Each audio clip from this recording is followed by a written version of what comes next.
हरि ओम गुरु ब्रह्मा गुरु विष्णु गुरुदेव महेश्वरा गुरु साक्षात् परब्रह्मा तस्मै श्री गुरुवे नमः।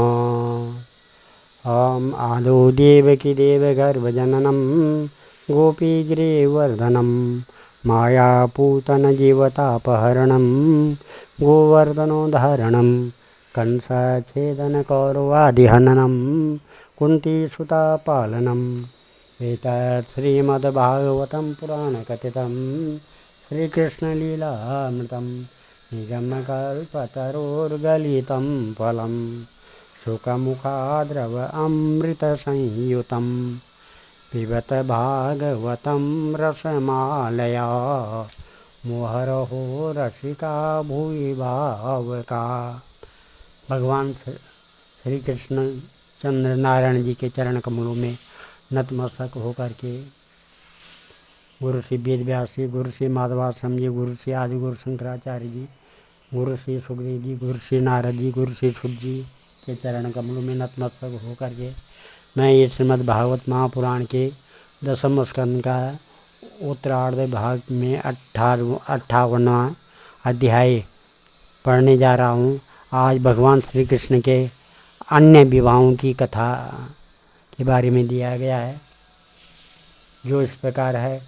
श्री शुकवाचा एकदा पांडवान् द्रष्टुं प्रतीतान् पुरुषोत्तमाः इन्द्रप्रस्थं गतः श्रीमान् युधानादिभिर्वृता दृष्ट्वा तमागतं पार्थ मुकुन्दाम् अखिलेश्वरम् उपतस्तु पदवीरा प्राणामुख्यम् इवागतम् परिष्वाज्याच्युतं वीरा अंगसंगहतेन सा सानुरागास्मितं वक्त्रं वीक्ष्य तस्यामुदं ययौ युधिष्ठिरस्य भीमस्य कृत्वा पादाभिवन्दनं फाल्गुनं परिराभ्याता यमाभ्यं चाभिवन्दितः परमासनम् आसीनं कृष्णं निन्दिता नवोढा व्रीडिता किञ्चित् शनैरेत्याभ्यवन्दता तथैव सातिका पार्थे पूयितश्चाभिवन्दिता निषसादासनेन्ये च पूजिता परिपार्षता। श्री सुखदेव जी कहते हैं, परीक्षित, अब पांडवों का पता चल गया था कि लाक्षा भवन में जले नहीं हैं। एक बार भगवान श्री कृष्ण उनसे मिलने के लिए इंद्रप्रस्थ पधारे। उनके साथ सात्विकी आदि बहुत से यदुवंशी भी थे। जब वीर पांडवों ने देखा कि सर्वेश्वर भगवान श्री कृष्ण पधारे हैं तो जैसे प्राण का संचार होने पर सभी इंद्रियां सचेत हो जाती है, वैसे ही सबके सब एक साथ उठ खड़े हुए। वीर पांडवों ने भगवान श्री कृष्ण का आलिंगन किया। उनके अंग संग से इनके सारे पाप ताप धुल गए। भगवान की प्रेम भरी मुस्कुराहट से सुशोभित मुख सुषमा देखकर वे आनंद में मग्न हो गए। भगवान श्री कृष्ण युधिष्ठिर और भीमसेन के चरणों में प्रणाम किया और अर्जुन को हृदय से लगाया। नकुल और सहदेव ने भगवान के चरणों की वंदना की। जब भगवान श्री कृष्ण श्रेष्ठ सिंहासन पर विराजमान हो गए तब परम सुंदरी श्याम वर्णा द्रौपदी, जो नव विवाहिता होने के कारण तनिक लज्जा रही थी, धीरे धीरे भगवान श्री कृष्ण के पास आई और उन्हें प्रणाम किया। पांडवों ने भगवान श्री कृष्ण के समान ही वीर सात्विकी का भी स्वागत सत्कार और अभिनंदन वंदन किया। वे एक आसन पर बैठ गए। दूसरे यदुवंशियों का भी यथा योग्य सत्कार किया गया तथा वे भी श्री कृष्ण के चारों ओर आसनों पर बैठ गए। प्रथम समागत्य कृताभिवादनम स्तयाति हार्दार्द्रदृशा विरंबिता आपृष्टवास्तं कुशलं सहस्रुषां पितृस्वसारं परिभिष्ट बांधवा। इसके बाद भगवान श्री कृष्ण अपनी फूफा कुंती के पास गए और उनके चरणों में प्रणाम किया। कुंती ने अत्यंत स्नेहवश उन्हें अपने हृदय से लगा लिया। उस समय उनके नेत्रों में प्रेम के आंसू छलक आए। कुंती जी ने श्री कृष्ण से अपने भाई बंधुओं की कुशल क्षेम पूछी और भगवान ने भी उनका यथोचित उत्तर देकर उनसे उनकी पुत्र वधू द्रौपदी और स्वयं उनका कुशल मंगल पूछा। मंगल पूछा। तमाहम प्रेम वैकल्यम रुद्रकंठा श्रुलोचना स्मरन्ति तान् बहून् क्लेशान् क्लेशापायात्मदर्शनं तदेव कुशलं नोऽभूत् शरणार्थास्ते कृता वयं ज्ञातेन न स्मृता कृष्ण भ्राता मे प्रेषितः स्वया न तेस्ति स्वपरस्भ्रान्तिर्विश्वस्य सुहृदात्मनः तथापि स्मरतं शश्वत क्लेशान् हंस हृदि स्थिता। इस प्रकार उस समय प्रेम की विह्वलता से कुंती का गला रुंध गया और नेत्रों से आंसू बह रहे थे। भगवान के पूछने पर उन्हें अपने पहले के क्लेश पर क्लेश याद आने लगे और वे अपने को बहुत संभाल कर जिनका दर्शन समस्त क्लेशों का अंत करने के लिए हुआ करता है, उन भगवान श्री कृष्ण से कहने लगी,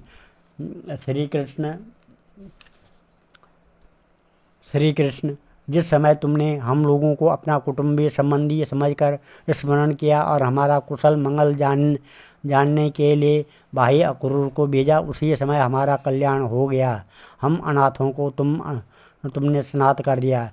मैं जानती हूँ कि तुम संपूर्ण जगत के परम हितैषी सुहृद और आत्मा हो, यह अपना है यह पराया, इस प्रकार की भ्रांति तुम्हारे अंदर नहीं है। ऐसा होने पर भी श्री कृष्ण जो सदा तुम्हें स्मरण करते हैं उनके हृदय में आकर तुम बैठ जाते हैं और उनके क्लेश परंपरा को सदा के लिए मिटा देते हैं, क्लेश परंपरा को सदा के लिए मिटा देते हैं।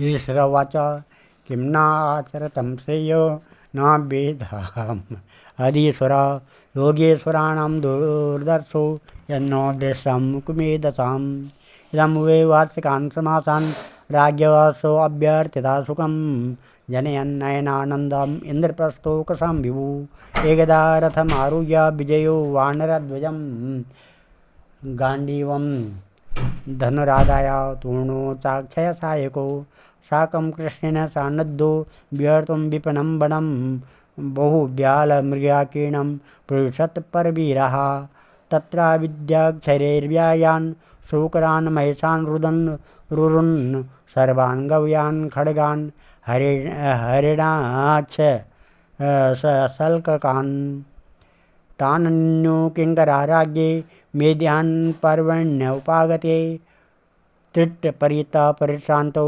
विभत्सूर्यमुनामगात् तत्रोपस्पृश्य विशदं पीत्वा वारि महारथो कृष्णो दर्शतो कन्यां चरन्ति चारुदर्शनां तमासाद्यावरारोहं सुद्विजं रुचिरात्नां प्रपच्छ प्रेषता संज्ञा फाल्गुनः प्रणोदोत्तमम् का त्वं कस्यापि शुश्रोणि कुतोषि किं चिकीर्षसि मन्ये त्वं पतिमिच्छन्तीं सर्वं कथय शोभनेः।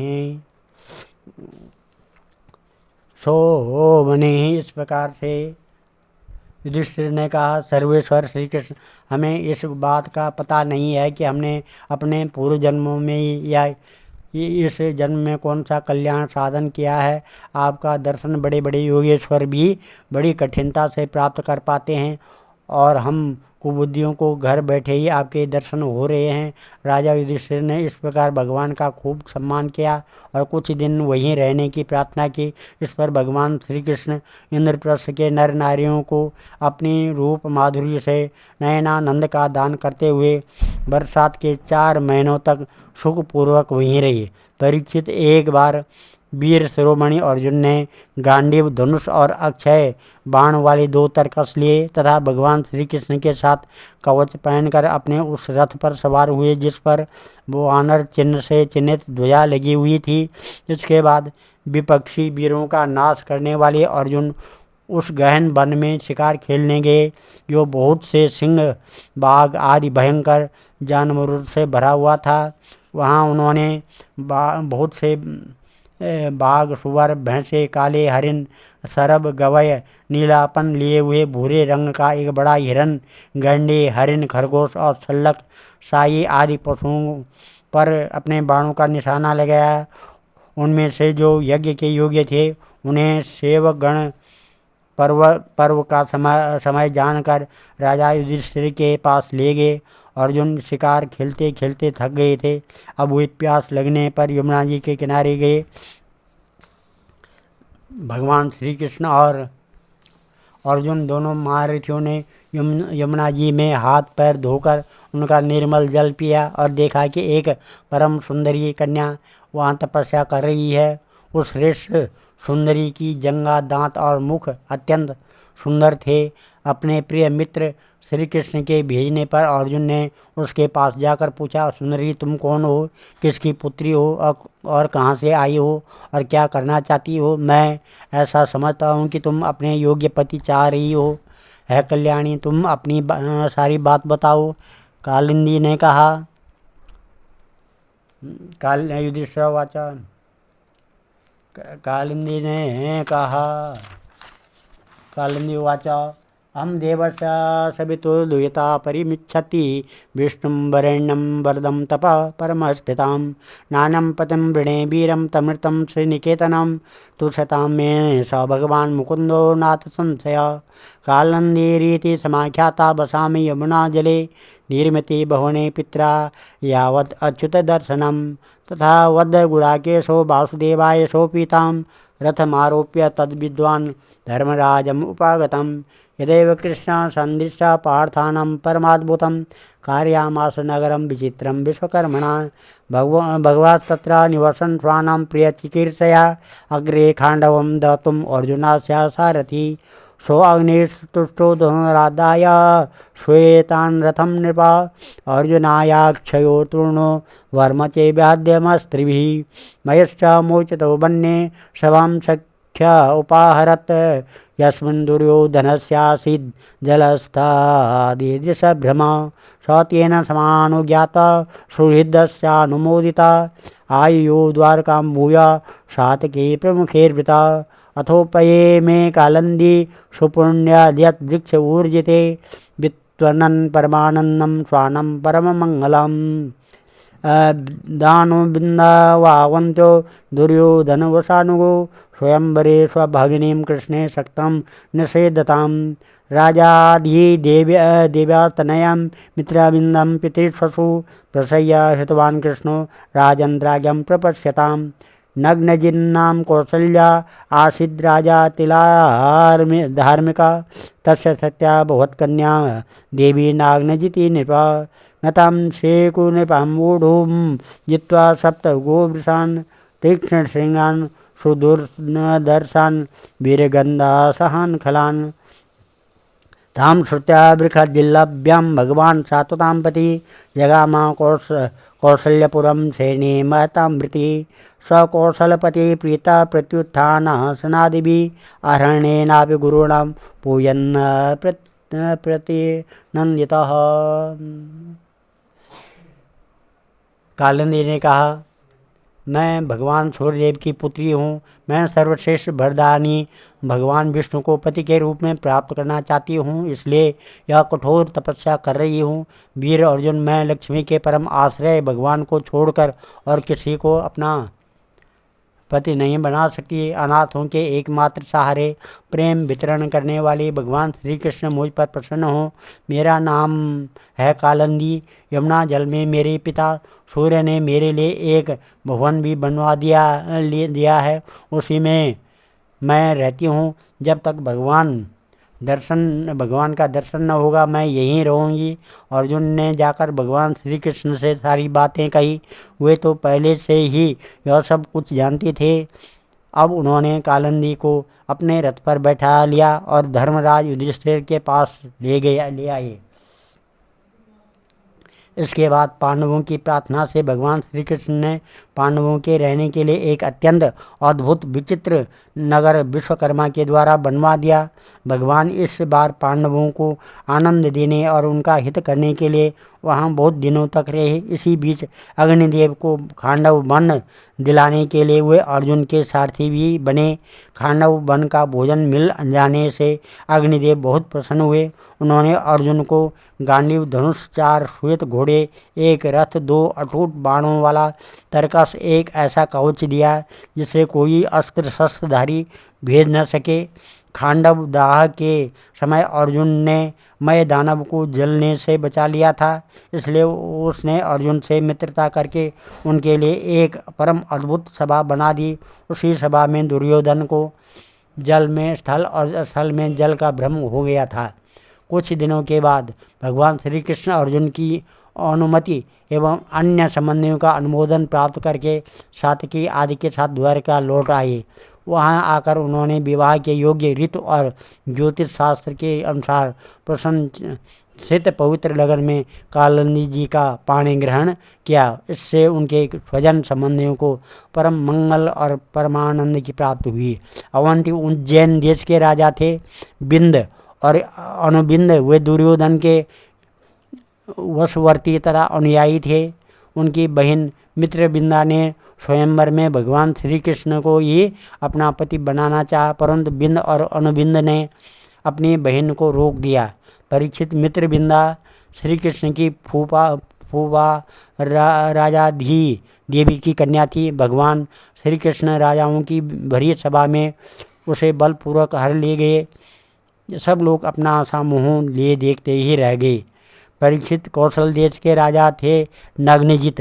वे अत्यंत धार्मिक थे। उनकी परम सुंदरी कन्या का नाम था सत्या। नग्नजित की पुत्री होने से वह नागनजिती भी कहलाती थी। परीक्षित राजा की प्रतिज्ञा के अनुसार 7 दुर्दांत बैलों पर विजय प्राप्त न कर सकने के कारण कोई राजा उस कन्या से विवाह न कर सके, क्योंकि उनके सिंग बड़े तीखे थे और वे बैल किसी वीर पुरुष की गंध भी नहीं सह सकते थे। जब यदुवंश शिरोमणि भगवान श्री कृष्ण ने यह समाचार सुना कि जो पुरुष उन बैलों को जीत लेगा उसे ही सत्या प्राप्त होगी, तब वे बहुत बड़ी सेना लेकर कौशलपुरी अयोध्या पहुँचे। कौशल नरेश महाराज नग्नजित ने बड़ी प्रसन्नता से उनकी अगवानी की और आसन आदि देकर बहुत बड़ी पूजा सामग्री से उनका सत्कार किया। भगवान श्री कृष्ण ने भी उनका बहुत बहुत अभिनंदन किया। राजा नग्नजित की कन्या सत्या ने देखा कि मेरे चिर अभिलाषित रमा रमण भगवान श्री कृष्ण यहाँ पधारे हैं, तब उसने मन ही मन यह अभिलाषा की कि यदि मैंने व्रत नियम आदि का पालन करके इन्हीं का चिंतन किया है तो ये ही मेरे पति हों और मेरी विशुद्ध लालसा को पूर्ण करें। वरम विलोक्या विविमतं समागतं नरेंद्र कन्या चकमे रमापतिम भूयादेयं मे पतिराशिषो मला करोतु सत्या यदि मे धृतो व्रते यत्पादपङ्कजरजा शिरसा बिभर्ति श्रीरब्जजा सगिरिसा सलोकपाले लीलातनु स्वकृतसेतु परिप्यवेशा काले ददत्स भगवान् मम केन तुष्येत अर्जितं पुनरित्या नारायणं जगत्पते आत्मानंदेन पूर्णस्य करवाणे किमत्पकः। इस प्रकार से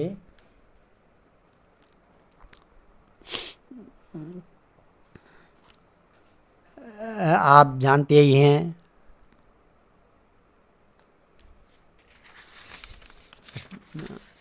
इस प्रकार से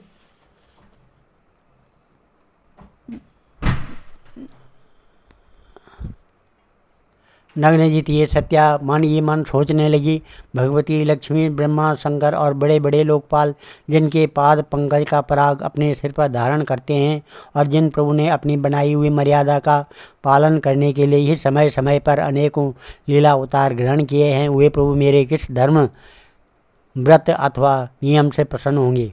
वे तो केवल अपनी कृपा से ही प्रसन्न हो सकते हैं। परीक्षित राजा नग्नजित ने भगवान श्री कृष्ण की विधिपूर्वक अर्चना पूजा करके यह प्रार्थना की कि जगत के एकमात्र स्वामी नारायण आप अपने स्वरूपभूत आनंद से परिपूर्ण हैं और मैं हूँ एक तुच्छ मनुष्य, मैं आपकी क्या सेवा करूँ। श्री सुखदेव जी ने कहा कि तामाहम भगवान हृष्टकृतासन परिग्रह मेघ गंभीरया वाचा संस्मितम कुरुनंदन। श्री सुखदेव जी ने कहा कि है परीक्षित, राजा नग्नजित दिया हुआ आसन पूजा आदि स्वीकार करके भगवान श्री कृष्ण बहुत संतुष्ट हुए। उन्होंने मुस्कुराते हुए मेघ के समान गंभीर वाणी से कहा कि नरेन्द्रियंचा कविभिर्विगर्हिता राजन्यबंधो निज धर्मवर्तिनः तथापि वाचे तब सौहृदीक्षया कन्याम त्वदीयम नये शुल्कदा वयम्। श्री भगवान श्री कृष्ण ने कहा, राजन, जो क्षत्रिय अपने धर्म में स्थित है उसका कुछ भी मांगना उचित नहीं है। धर्मज्ञ विद्वानों ने उसके इस कर्म की निंदा की है। फिर भी मैं आपसे सौहार्द का, प्रेम का संबंध स्थापित करने के लिए आपकी कन्या चाहता हूँ। हमारे यहाँ इसके बदले में कुछ शुल्क देने की प्रथा नहीं है। राजा नग्नजित ने कहा, कौन्यस्ते व्याधि को नाता कन्या वर एप्सिता गुणकद्धानो यशांगे शरीर वत्सत्यन्न पायिनी किं तमस्माभिः कृतः पूर्वं समय सातवर्षभ पुंसां वीर्यपरीक्षार्थं कन्यावर परिप्यसा सप्तेते गोवृखा वीर दुर्दान्ता दुर्भग्रह एतिर्भग्ना सुबाहो भिन्नगात्रा निपात्मय यदि मे निगृता शोषेत यसेवं यदुनंदन बरो भगवान्ना मतो द्वैतर्मे श्रेयापते एवं समय आकर्ण्य बद्ध्वा परिकरं प्रभु आत्मनं सप्तदा कृत्वा न्यग्रीलालीलेव तान् बद्ध्वा तान् दामभिशौरिर्भग्नदर्पान् हतोजसा व्यकर्षलीलया बद्ध्वान् बालो दारुमयान्यथा। तदा प्रीता सुतां राजा ददो कृष्णाय विस्मिता तम प्रत्यागृणात् भगवान विधिवत् सदृशं प्रभु। राजपत्यास द्वैतं कृष्णं लब्ध्वा प्रियं पतिं लेभिरे परमानन्दं जातस्व परमोत्सवा संगभैर्यानका नेदुर्गीतवाद्या द्विजाशिषा नरा नार्या प्रमुदिता सुभाशास्त्र बलंकृता 10 धेनो सहस्राणि परिबर्हा मदाद् विभु युवतीनां त्रिसहस्रं निष्कग्रीवा सुवाससां नवनाग सहस्राणि नागाक्षतगुणान् स्थान् रथा क्षतगुणान् स्वान् क्षतगुणान् नरान्। श्री राजा नग्नजित ने कहा, प्रभु, आप समस्त गुणों के धाम हैं, एकमात्र आश्रय हैं। आपके वक्षस्थल पर भगवती लक्ष्मी नित्य निरंतर निवास करती है। आपसे बढ़कर कन्या के लिए अविश्य वर भला और कौन हो सकता है। परंतु यदुवंश शिरोमणि, हमने पहले ही इस विषय में एक प्रण कर लिया है। कन्या के लिए कौन सा वर उपयुक्त है, उसका बल पौरुष कैसा है, इत्यादि बातें जानने के लिए ही ऐसा किया गया है। वीर श्रेष्ठ श्री कृष्ण हमारे ये 7 बैल किसी के बस में न आने वाले और बिना सदाए हुए हैं। इन्होंने बहुत से राजकुमारों के अंगों को खंडित करके उनका उत्साह तोड़ दिया। श्री कृष्ण, यदि इन्हें आप ही नाथ लें, अपने बस में कर लें, तो लक्ष्मीपते आप ही हमारी कन्या के लिए अवश्य वर होंगे। भगवान श्री कृष्ण ने राजा नग्नजित को ऐसा प्रण सुनकर कमर में फेंट कस ली और अपने 7 रूप बनाकर खेल खेल में ही उन बैलों को नाथ लिया। इससे बैलों का घमंड चूर हो गया और उनका बल पौरुष भी जाता रहा। अब भगवान श्री कृष्ण उन्हें रस्सी से बांधकर इस प्रकार खींचने लगे जैसे खेलते समय नन्हा सा बालक काठ के बैलों को घसीटता है। राजा नग्नजित को बड़ा विस्मय हुआ। उन्होंने प्रसन्न होकर भगवान श्री कृष्ण को अपनी कन्या का दान कर दिया और सर्वशक्तिमान भगवान श्री कृष्ण ने भी अपने अनुरूप पत्नी सत्या का विधिपूर्वक पाणी ग्रहण किया। रानियों ने देखा कि हमारी कन्या को उसके अत्यंत प्यारे भगवान श्री कृष्ण ही पति के रूप में प्राप्त हो गए हैं। उन्हें बड़ा आनंद हुआ और चारों ओर बड़ा भारी उत्सव मनाया जाने लगा। शंख ढोल नगाड़े बजने लगे, सब और गाना बजाना होने लगा। ब्राह्मण आशीर्वाद देने लगे और सुंदर वस्त्र, पुष्पों के हार और गहनों से सज धज कर नगर के नर नारी आनंद मनाने लगे। राजा नग्नजित ने 10,000 गोएं और 3,000 ऐसी नवयुवती दासियां जो सुंदर वस्त्र और गले में स्वर्ण हार पहने हुए थी, दहेज में दी। इसके साथ ही 9,000 हाथी, 9 लाख रथ, 9 करोड़ घोड़े और 9 अरब सेवक भी दहेज में दिए।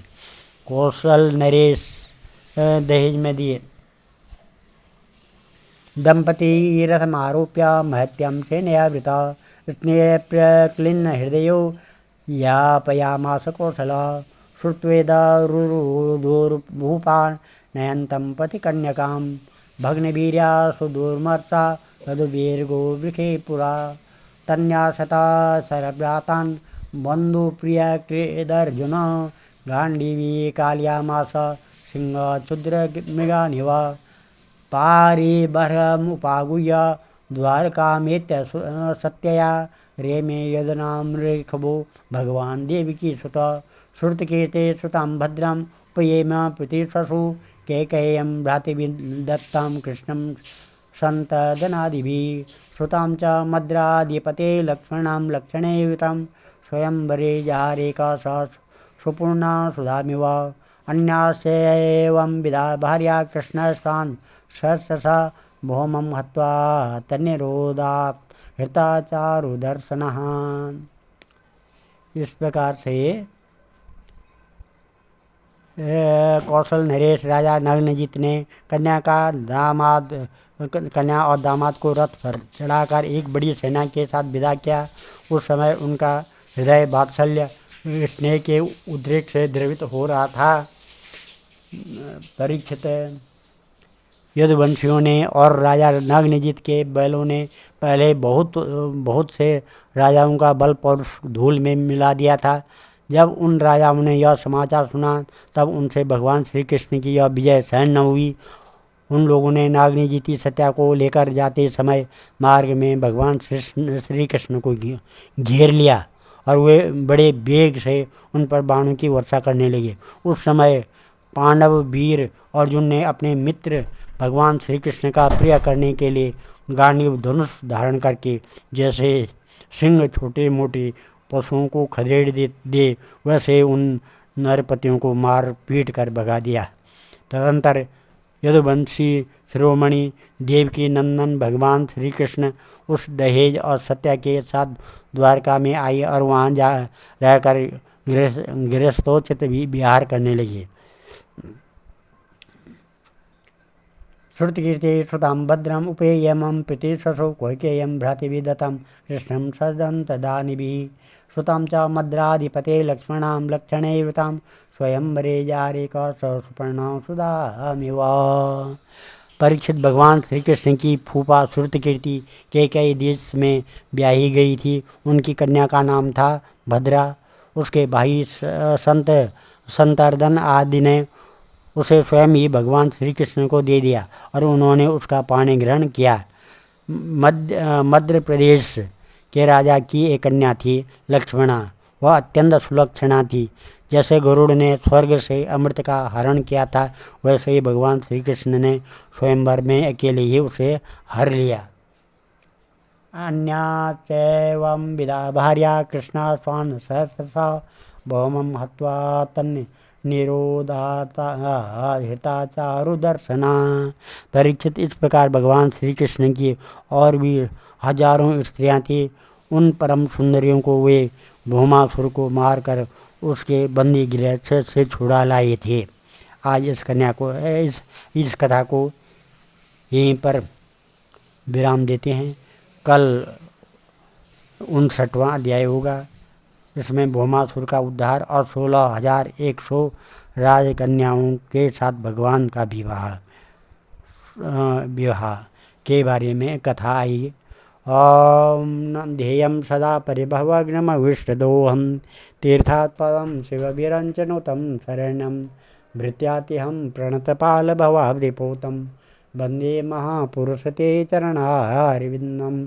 सर्वे भवन्तु सुखिनः, सर्वे सन्तु निरामया, सर्वे भद्राणि पश्यन्तु, मा कश्चित् दुःखभाग् भवेत्। धन्यवाद।